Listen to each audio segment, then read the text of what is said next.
লঙ্কা গাছের সবথেকে বড় সমস্যা হলো পাতা কোঁকড়ানো রোগ। এটা যখন দেখা দেয় গাছে ফুলের পরিমাণ একেবারেই কমে যায়, নতুন কোনো ডালপালা গজায় না, বৃদ্ধি থমকে যায়। এক কথায় বলতে গেলে গাছ যেন একটা ডরমেন্সি পিরিয়ডের মধ্যে চলে আসে। বেশি নয়, সপ্তাহে একবার এই উপাদানটা গাছে প্রয়োগ করুন, দেখবেন পাতা কোঁকড়ানো রোগ একেবারেই কমে গেছে। আমরা যারা ঘরোয়া পদ্ধতির মাধ্যমে বাগান করছি তাদের জন্য আজকের এই ভিডিওটা অত্যন্ত উপকারী। এটা কি উপাদান, কিভাবে গাছে দিতে হবে আর কিভাবে দিলে গাছের ক্ষতি হয়, সম্পূর্ণ থাকবে আজকের ভিডিওতে। বিভিন্ন রকমভাবে গাছে এটা প্রয়োগ করা যাবে। আজকে দেখাবো সবথেকে সহজ পদ্ধতি। এভাবে জল দিয়ে প্রথমে গাছটাকে ভিজিয়ে নিতে হবে।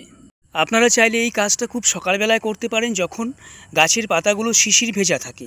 ভিজিয়ে নেওয়ার একটাই কারণ, আমরা যে উপাদানটা গাছের উপরে দেব সেটা যেন পাতার মধ্যে লেগে থাকে। যে সমস্ত গাছে, লঙ্কা গাছে এখনও পর্যন্ত পাতা কোঁকড়ানো রোগ দেখা দেয়নি, ভালো আছে, সেই গাছেও এটা দিয়ে দিন, রোগ কখনো আসবে না। এটা কি উপাদান দিচ্ছি চলুন জেনে নিই। অন্য কিছুই নয়, উনুনের ছাই।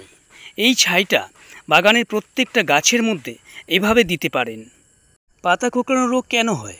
এর প্রধান কারণ হলো গাছে মাকড়ের আক্রমণ।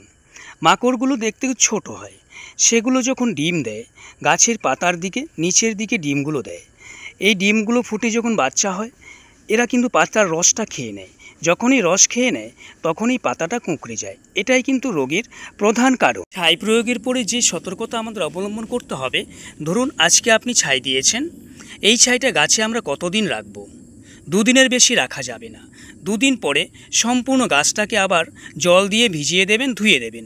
এর প্রথম কারণ হলো বা প্রধান কারণ হলো, গাছে যখন আমরা ছাইটা প্রয়োগ করলাম, পাতার মধ্যে যে পত্র রন্ধ্রগুলো থাকে সেগুলো বন্ধ হয়ে যায়। আর যদি এটা বন্ধ হয়ে যায়, পাতার মাধ্যমে মানে সূর্যালোকটা শোষণ করতে গাছ বাধাপ্রাপ্ত হবে, এতে গাছের ক্ষতি হতে পারে।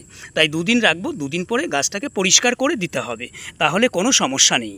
শুধুমাত্র গাছের পাতায় নয়, ছাই আমরা গুঁড়িতেও প্রয়োগ করতে পারি। আমরা যখন ছাইটা গুঁড়িতে প্রয়োগ করব তখন এর আরও বেনিফিট আছে।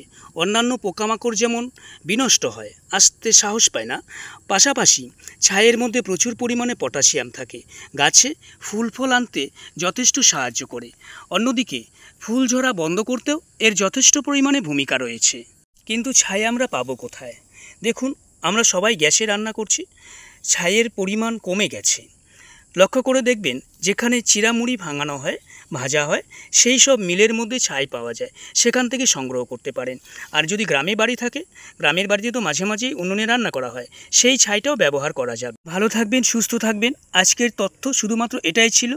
গাছে পোকার আক্রমণ দূর করুন, লঙ্কা গাছের পাতা কোঁকড়ানো বন্ধ করুন।